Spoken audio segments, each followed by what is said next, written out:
Jo, het werd best wel noffelijk waar. Hier in Grunt heb ik de zinnen er volle bij met het gelden voor de hele provincie. En morgen wordt het alweer een prachtige dag.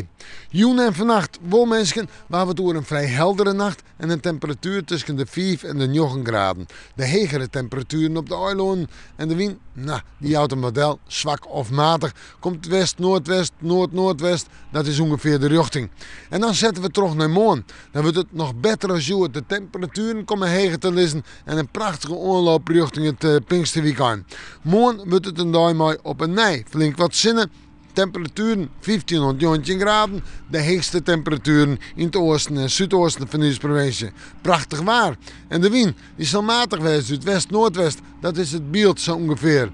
En zetten we dan terug naar het vooruitzicht, dan komt we vreedzij maar wat een sterkere wind uit noordelijke richtingen. Daar terug 16 graden, wat meer bewolking, wat minder zinnen, maar wel droog.